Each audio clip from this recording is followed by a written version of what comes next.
नमस्कार, स्वागत है आप सभी का इस खास बुलेटिन में। मेरे यानी नितीशा के साथ आप देखेंगे उत्तराखंड से जुड़ी तमाम अहम खबरें। तो चलिए शुरुआत करते हैं देवभूमि में। सबसे पहले हम बात करेंगे देहरादून से जुड़ी खबर की।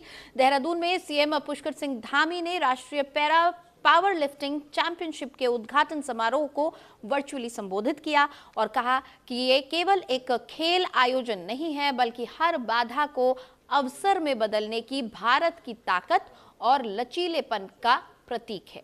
पावर लिफ्टिंग खेल अपने आप में एक प्रक्षेपण, अनुशासन, धैर्य और साहस है, और जब इसे पैरा एथलीटों द्वारा खेला जाता है तो ये लचीलापन और आत्मसम्मान का प्रतीक बन जाता है। क्योंकि ये प्रतियोगिता केवल एक खेल आयोजन नहीं है, बल्कि भारत की उस अदम्य इच्छा शक्ति का उत्सव है जो हर बाधा को, हर चुनौती को अवसर में बदल देती है। साथियों, पावर लिफ्टिंग अपने आप में अनुशासन, धैर्य, साहस, आत्मविश्वास का प्रतीक है, और जब यही खेल हमारे पैरा खिलाड़ियों द्वारा खेला जाता है तो ये केवल ताकत नहीं, बल्कि हौसले और आत्मसम्मान की अद्वितीय मिसाल बन जाता है। इसलिए आप सभी खिलाड़ी देश के युवाओं के लिए प्रेरणा स्रोत हैं और समाज को संदेश देते हैं कि असली शक्ति शरीर में नहीं है, बल्कि मन और संकल्पों में होती है।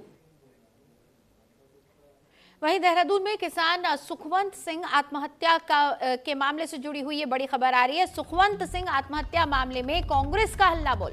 पुलिस मुख्यालय देहरादून में प्रदेश कांग्रेस कमेटी का धरना। भारी पुलिस बल ने कांग्रेस कार्यकर्ताओं को रोका। एसएसपी तत्काल प्रभाव से हटाने की मांग को लेकर प्रदर्शन। कांग्रेस प्रदेश अध्यक्ष, नेता प्रतिपक्ष समिति, कई वरिष्ठ नेता रहे मौजूद। बड़ी खबर आपको बता रहे हैं, पुलिस मुख्यालय देहरादून में प्रदेश कांग्रेस कमेटी ने धरना प्रदर्शन किया है। भारी पुलिस बल ने कांग्रेस कार्यकर्ताओं को यहां से खदेड़ा है। दरअसल एसएसपी को तत्काल प्रभाव से हटाने की मांग कर रही है कांग्रेस। पूरा मामला सुखवंत सिंह आत्महत्या से जुड़ा हुआ है।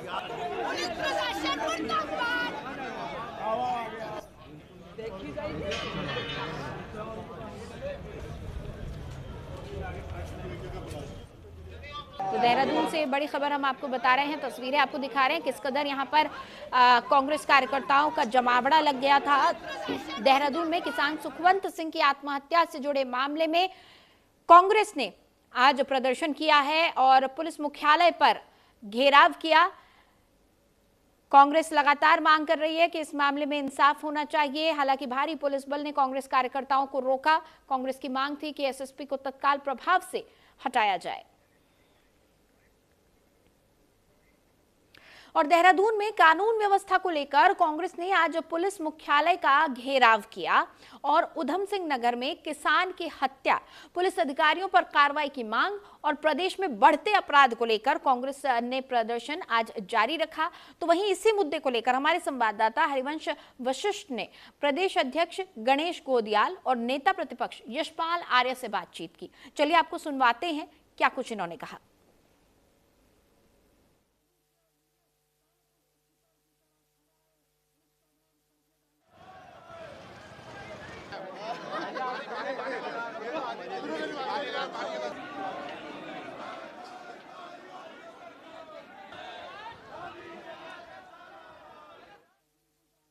नगर में किसान की आत्महत्या के बाद प्रदेश में दोबारा से आक्रोश नजर आ रहा है।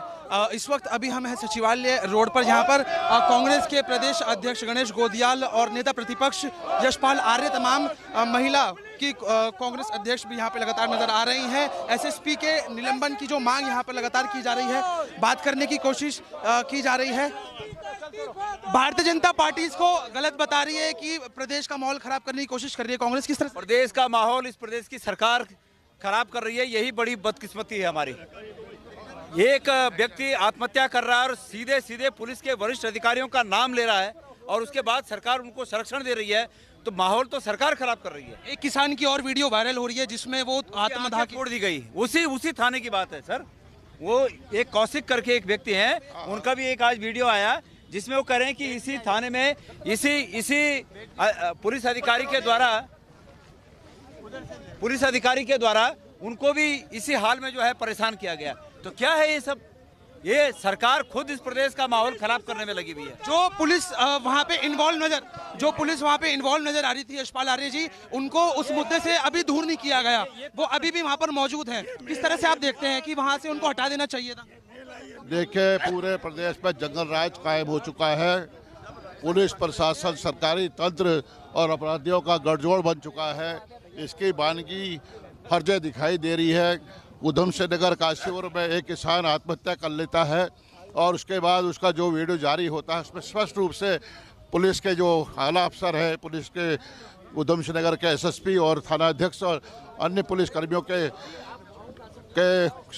के द्वारा मुझे प्रताड़ित किया गया, मुझे डराया गया, मुझे धमकाया गया और मेरे साथ जाति की गई और इसी आधार पर वह मैं आत्महत्या कर रहा हूं। मेरे जो किस तरह से देखते हैं कि मेरे पुत्र के मेरे अंग को पुलिस अधिकारियों को जो पैसे की मांग कर रहे हैं इनको दे दिया जाए, जिससे ये अपने बच्चों को पालन पोषण कर सकें। इससे बड़ी विडंबना की बात क्या हो सकती है? लगातार देखिए किस तरह से कांग्रेस पार्टी में जो है ये आक्रोश नजर आ रहा है। तमाम बड़े नेता, तमाम बड़े चेहरा कांग्रेस के यहाँ पर मौजूद हैं और उस उधम सिंह नगर के जहाँ पे जिस क्षेत्र की ये बात है वहाँ के एसएसपी के निलंबन की यहाँ पर बात की जा रही है और इनका साफ तौर से कहना है कि अगर इस पर कोई कठोर एक्शन नहीं लिया गया तो आगे और भी पूरे प्रदेश स्तर पर बड़ा आक्रोश या जन रैली देखने को मिल सकती है। अपने कैमरा पर्सन आशु के साथ मैं हरिवंश वशिष्ठ, न्यूज इंडिया, देहरादून।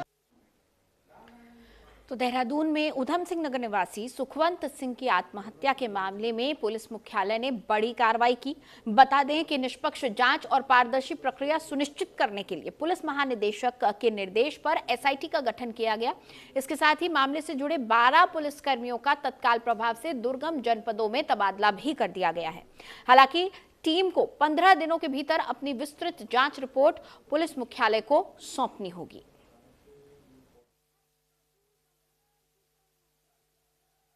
जनपद नैनीताल के काठगोदाम थाना क्षेत्र में 10 और 11 जनवरी की रात्रि को एक व्यक्ति की आत्महत्या का प्रकरण सामने आया था, जिसकी पहचान बाद में श्री सुखवंत सिंह निवासी पैगा जनपद उधम सिंह नगर के रूप में हुई थी। इस मामले में एक वीडियो भी वायरल हुआ था। मामले की गंभीरता और संवेदनशीलता को देखते हुए पुलिस मुख्यालय ने एक निर्णय लिया जिसमें एक एसआईटी का गठन किया गया है। इस एसआईटी की अध्यक्षता श्री नीलेश आनंद भरने आईजी एसटीएफ के द्वारा की जाएगी। इनके सहयोग के लिए 4 अन्य सदस्यों को नामित किया गया है, जिनमें एसपी चंपावत श्री अजय गणपति, सीओ टनकपुर सुश्री वंदना, इंस्पेक्टर दीवान सिंह बिष्ट तथा एसआई मनीष जनपद चंपावत को शामिल किया गया है।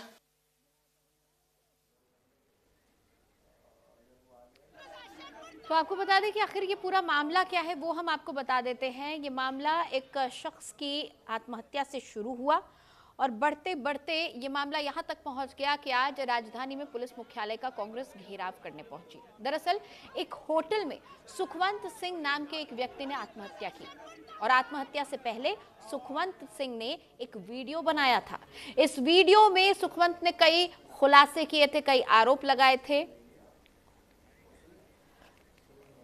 और उसमें उन्होंने पुलिस अधिकारियों पर आरोप लगाया था, जमीन के मामले में धोखाधड़ी का आरोप लगाया था। और इसी खबर को लेकर मेरे सहयोगी हरिवंश मेरे साथ जुड़ चुके हैं। हरिवंश वशिष्ठ देहरादून से हमारे सहयोगी हैं, सीधा हमारे साथ जुड़े हुए हैं, उनसे हम बातचीत करेंगे।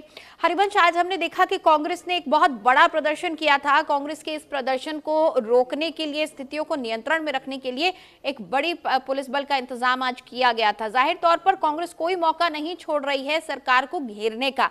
आज के इस घेराव के बाद, आज के इस प्रोटेस्ट के बाद क्या निष्कर्ष निकला, क्या कुछ असर पड़ता हुआ दिख रहा है?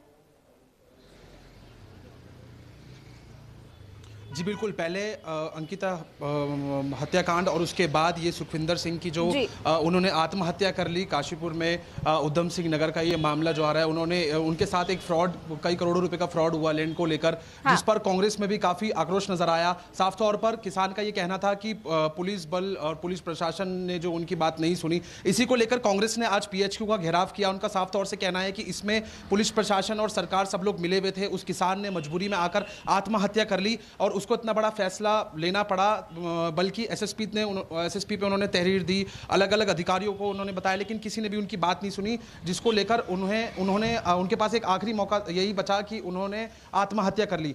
आज प्रदेश के तमाम बड़े चेहरे कांग्रेस के, चाहे वो बात कर ली जाए प्रदेश अध्यक्ष गणेश गोदियाल, यशपाल आर्य, नेता प्रतिपक्ष, महिला कांग्रेस अध्यक्ष, सभी तमाम सैकड़ों कार्यकर्ता जो है आज पीएचक्यू का घेराव करने पहुंचे। हालांकि बैरिकेडिंग द्वारा पुलिस प्रशासन भी वहां पर पूरी मुस्तैदी से मौजूद था, बैरिकेडिंग तोड़ी नहीं गई, और जब भारी तादाद से यहां पर सैकड़ों की संख्या में महिला भी नजर आई और काफ़ी जो कार्यकर्ताओं में आक्रोश नजर आया, और उन्होंने पूरा अपना जितनी भी उन्होंने धरना प्रदर्शन किया, धरना प्रदर्शन के बाद उन्होंने डीजीपी को विज्ञापन सौंपकर ये बोला कि जो वहां के मणिकांत मिश्रा एसएसपी हैं उनके निलंबन की मांग लगातार की जा रही है, और उनका ये भी आरोप है कि एसआईटी की टीम उनके अंडर ही गठित कर दी गई, जिसपे ये तमाम आरोप लग रहे हैं। हाँ। तो साफ तौर से विपक्ष का ये कहना है कि एसएसपी को जो है निलंबित कर दिया जाए। जी बिल्कुल, कांग्रेस लगातार लामबंद है और ये तस्वीरें भी बता रही हैं कि किस तरह से फिलहाल उत्तराखंड में कांग्रेस अपने विपक्ष होने का दायित्व निभा रहा है। बहुत शुक्रिया इस तमाम जानकारी के लिए हरिवंश, आप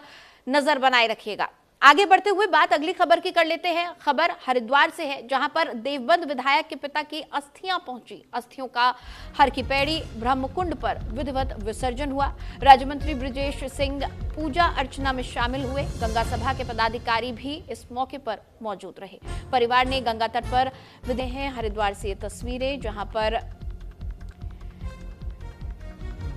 आज देवबंद विधायक के पिता की अस्थियां पहुंची और पूरे विधि विधान के साथ पिंडदान और पूजन संपन्न कराया गया।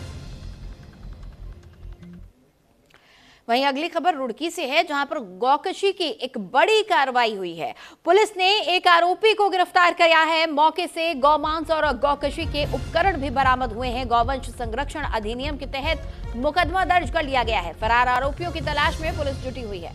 बड़ी खबर आपको बता रहे हैं रुड़की से, जहां पर गौकशी के मामले में एक आरोपी को गिरफ्तार किया गया है। आपको बता दें कि इस आरोपी के पास से गौमांस और गौकशी के उपकरण बरामद किए गए हैं। गौ संरक्षण अधिनियम के तहत मुकदमा दर्ज कर लिया गया है और इस आरोपी के अन्य फरार साथियों की तलाश में पुलिस जुटी हुई है। वहीं देहरादून में गंगा घाटों पर गंगा सभा द्वारा गैर हिंदुओं की नो एंट्री के पोस्टर लगाए जाने के बाद अब ये मामला सियासी और प्रशासनिक चर्चा का विषय बन गया है। आपको बता दें कि इस मुद्दे पर जहां राजनीतिक बयान सामने आ रहे हैं, वहीं प्रशासन ने भी अपनी स्थिति स्पष्ट की है। दरअसल गंगा घाटों पर लगाए गए पोस्टरों को लेकर विपक्ष सवाल उठा रहा है, जबकि भाजपा प्रदेश अध्यक्ष महेंद्र भट्ट का कहना है कि कुछ धार्मिक स्थलों की पवित्रता और परंपराओं का अपना अलग ही महत्व होता है। उन्होंने कहा कि जैसे हिंदू मक्का मदीना नहीं जाते, वैसे ही अन्य धर्मों के लोग गंगा जल से स्नान नहीं करते। तो वहीं प्रशासन ने इस पूरे मामले को लेकर अपनी भूमिका स्पष्ट करते हुए कहा कि विभिन्न संगठनों की मांग और राजनीतिक बयान एक पक्ष हो सकते हैं, लेकिन शासन प्रशासन का निर्णय कानून और निर्धारित प्रक्रिया के तहत ही लिया जाता है।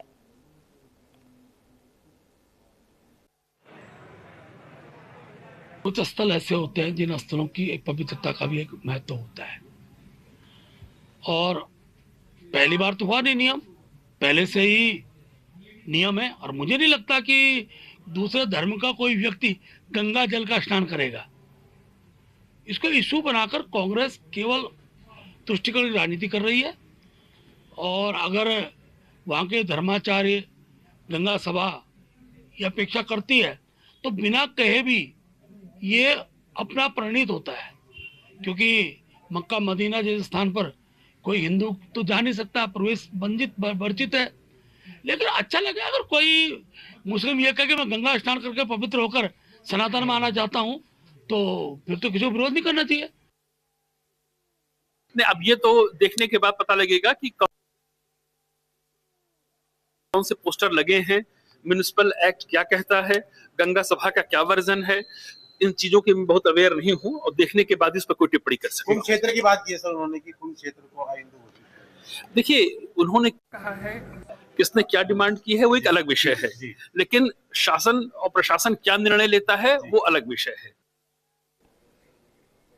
और आगे बढ़ते हुए अब रुख नैनीताल का कर लेते हैं, जहां अल्मोड़ा के जागेश्वर धाम से संत समाज और सनातनियों की ओर से जिहाद के खिलाफ शुरू की गई भारत शुद्धिकरण यात्रा नैनीताल पहुंची। लेकिन यात्रा दल को बाजार क्षेत्र में भ्रमण की अनुमति नहीं होने के कारण पुलिसकर्मियों ने उन्हें रोक दिया, जिसके बाद गुस्साए सनातनी और संत बीच सड़क पर बैठकर विरोध प्रदर्शन करने लगे। हालांकि लंबे समय की वार्ता के बाद पुलिस को खरी खोटी सुनाते हुए डॉक्टर सच्चिदानंद स्वामी ने बिना नैना देवी मंदिर दर्शन किए ही यात्रा के पहले चरण के समापन की घोषणा कर दी। और सब निर्णय लेते हैं कि ये गलत है। वहाँ भारत शुद्धिकरण यात्रा है। हम भारत शुद्धिकरण यात्रा के माध्यम से जिहाद मुक्त भारत का संकल्प लेकर चले हैं और ये यात्रा देवभूमि उत्तराखंड के विश्वविख्यात परम धाम जागेश्वर धाम से प्रारंभ की गई। जागेश्वर धाम से हमारे साथ पुजारी जी, महामंडलेश्वर लाल बाबा जी और भंडारी बाबा, सभी संत हमारे साथ चल रहे हैं। हम इस यात्रा के माध्यम से जन जागरण कर रहे हैं, सनातनियों को बता रहे हैं कि जिहाद क्या है, जिहाद के स्वरूप क्या क्या है, किस प्रकार से लव जिहाद, लैंड जिहाद, व्यापार जिहाद, थूक जिहाद, मलमूत्र जिहाद, मतलब इतनी गंदगी परोसी जा रही है, क्या कोई इसको बर्दाश्त कर सकता है? इधर अल्मोड़ा में असम राइफल के भूतपूर्व कल्याण संगठन अल्मोड़ा इकाई के द्वारा अपनी मांगों को लेकर अल्मोड़ा गांधी पार्क में प्रदर्शन किया गया। आपको बता दें कि असम राइफल को एक्समैन का दर्जा देने, समान कार्य के लिए समान वेतन देने, आर्मी जवानों की तरह सुविधाएं देने की मांग की गई। तो वहीं वक्ताओं ने कहा कि असम राइफल के जवानों के साथ भेदभाव का व्यवहार स्वीकार्य नहीं है।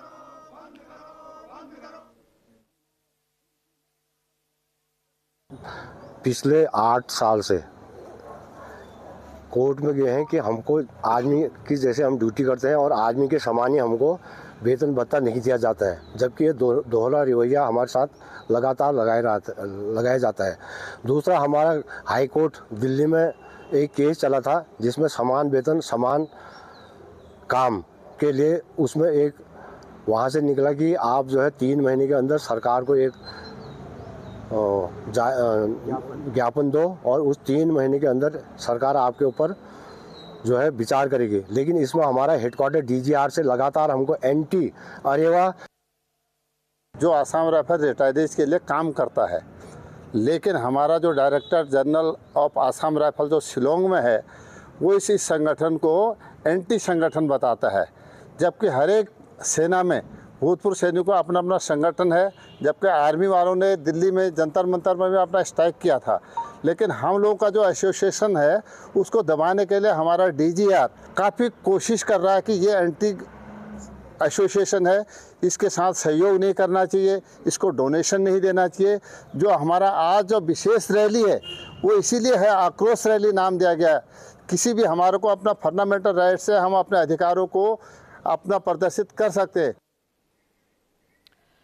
इधर चंपावत के लोहाघाट में अपनी मांगों को लेकर असम राइफल्स के पूर्व सैनिकों और अधिकारियों ने Assam rifles ex serviceman welfare association के जिलाध्यक्ष गंगादत्त चौबे के नेतृत्व में लोहाघाट के वीर कालू सिंह चौराहे से लेकर एसडीएम कार्यालय लोहाघाट तक आक्रोश रैली निकाली और एसडीएम लोहाघाट के माध्यम से मुख्यमंत्री जिलाधिकारी को ज्ञापन दिया। इस दौरान असम राइफल्स के पूर्व सैनिकों ने द्वारा जोरदार नारेबाजी की, तो वहीं संगठन अध्यक्ष गंगादत्त चौबे, उपाध्यक्ष जगदीश चतुर्वेदी, आक्रोश रैली में शामिल सभी असम राइफल्स के जवानों ने कहा कि वो अपनी मांगों को लेकर लंबे समय से लड़ाई लड़ रहे हैं, पर असम राइफल्स के डीजी के द्वारा उनका शोषण किया जा रहा है। इसके साथ ही कहा कि असम राइफल्स के द्वारा भारतीय सेना के साथ कंधे से कंधा मिलाकर कई युद्ध लड़े हैं और असम राइफल्स के कई जवानों ने अपनी शहादत दी है। यहाँ तक कि श्रीलंका में लिट्टे के खिलाफ भी असम राइफल्स ने अपनी बहादुरी जांबाजी का परिचय देते हुए इतिहास रचा है, पर इसके बावजूद भी उन्हें भारतीय सेना का हिस्सा नहीं माना जाता। ऐसा है कि हम लोग 73 जो 3rd पे कमीशन था तब तक हम लोग आर्मी के अनुसार हमारी पे, तनख्वाह, पेंशन वगैरह सारी सुविधाएं मिलती थी। जैसे रैंक है 74 पे कमीशन के बाद इन लोगों ने धीरे हमारी वर्दी चेंज कर दी, उसके बाद रैंक छोड़ दिया, काफ़ी करके अभी काफ़ी सीपीओ मतलब ले जाना चाहते हैं। सीपीओ का मतलब सेंट्रल पुलिस और नेशनल, लेकिन हम लोग तो आर्मी के अंदर ड्यूटी करते हैं। समान वर्क समान वेतन सबसे पहला है, हमारा अगर आर्मी के समान हम काम कर रहे हैं, हमारा जो आर्मी के साथ काम कर रहे हैं वही हमें तो थर्ड पे कमीशन जो था हमारा वही हमको लागू होना चाहिए। आर्मी का काम कर रहे हैं तो आर्मी की ही तनख्वाह मिलनी चाहिए उनको। अब हमारे पास में आर्मी के अफसर पोस्टिंग आते हैं, उनका क्या है MSP भी लेते हैं और डिप्टेशन अलाउंस भी लेते हैं। हम चाहते हैं अगर उस लोकेशन में, जिस लोकेशन में हम जॉब कर रहे हैं उस लोकेशन में वो अगर MSP ले रहे हैं तो हमें भी MSP मिलनी चाहिए। हम कोई सौतेले नहीं है, हम भी उन्हीं के पार्ट हैं, वही हमको कमांड कर रहे हैं, उनके ही बच्चे हैं हम भी। उनके बच्चों DG जो भी था उनके बच्चे के समान है, DG आवर बॉस। चलिए आगे बढ़ते हैं। देहरादून में उत्तराखंड STF ने फर्जी शस्त्र लाइसेंस बनाने वाले एक गिरोह के खिलाफ बड़ी कार्रवाई करते हुए एक अभियुक्त को गिरफ्तार किया है। आपको बता दें कि अभियुक्त के कब्जे से एक फर्जी शस्त्र लाइसेंस, एक अवैध सेमी ऑटोमेटिक पिस्टल, 30 बोर और 5 जिंदा कारतूस बरामद किए हैं। दरअसल STF को सूचना मिली थी कि बाहरी राज्यों से फर्जी तरीके से शस्त्र लाइसेंस बनवाकर उन्हें उत्तराखंड की शस्त्र पंजिका में दर्ज कराया जा रहा है। जांच में सामने आया कि संबंधित लाइसेंस सिरसा से जारी होना दिखाया गया था, जबकि वो वहां से कभी जारी ही नहीं हुआ था। इसी आधार पर STF टीम ने देहरादून के प्रेमनगर थाना क्षेत्र में अभियुक्त मनोज को गिरफ्तार किया। आरोपी के खिलाफ धोखाधड़ी और आर्म्स एक्ट के तहत मुकदमा दर्ज कर लिया गया है।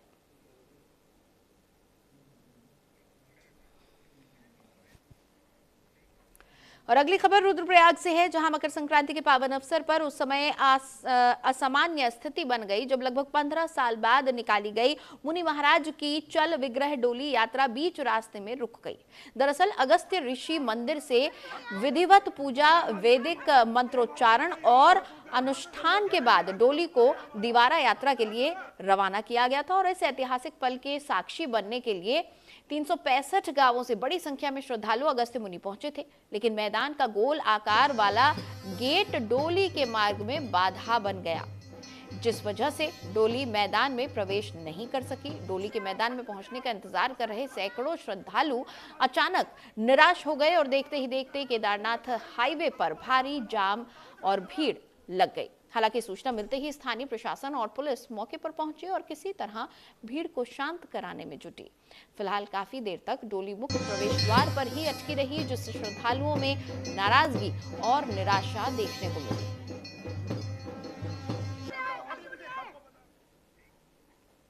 इधर हरिद्वार में बढ़ते वनाग्नि के खतरे को देखते हुए जिला प्रशासन पूरी तरह से अलर्ट मोड पर आ गया है। बता दें कि जिलाधिकारी मयूर दीक्षित की अध्यक्षता में आयोजित जिला वनाग्नि सुरक्षा समिति की बैठक में चंडी देवी और मनसा देवी मंदिर क्षेत्र को लेकर विशेष निर्देश जारी किए गए हैं और डीएम ने साफ कहा है कि इन संवेदनशील धार्मिक क्षेत्रों में किसी भी वनाग्नि की घटना पर तत्काल नियंत्रण हो, इसके लिए निरंतर निगरानी सुनिश्चित की जाए।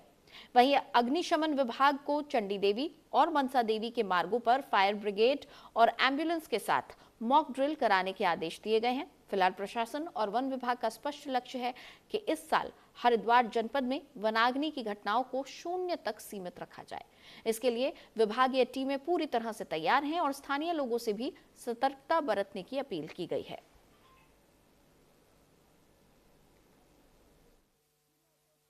देखिए, जो डिस्ट्रिक्ट लेवल की फॉरेस्ट फायर कंट्रोल में जो हमारी कमेटी है उसको लेकर पहली बैठक की गई थी।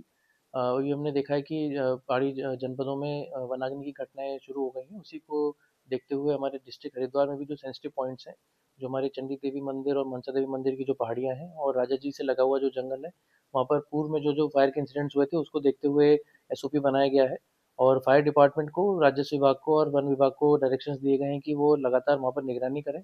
मंदिर समितियों के साथ भी सामंजस्य बिठाएं ताकि कोई ऐसी घटना ना हो जिससे कि जान माल का नुकसान हो और वहाँ पे श्रद्धालुओं को भी और आम जो वहाँ पे जिसमें समस्त विभाग जैसे वन विभाग, पुलिस डिपार्टमेंट, फायर डिपार्टमेंट, उप जिलाधिकारी, मेडिकल विभाग सभी लोग उपस्थित थे और इस मीटिंग में जो है समस्त बिंदुओं को कवर कर लिया गया। वन विभाग द्वारा अपना कंट्रोल बर्निंग का प्रगति, अपनी तैयारियों की प्रगति जो है वो जिलाधिकारी के समक्ष प्रस्तुत की गई और जिलाधिकारी द्वारा इस मीटिंग के माध्यम से समस्त विभागों को फॉरेस्ट फायर के चलते अलर्ट मोड पर रहने।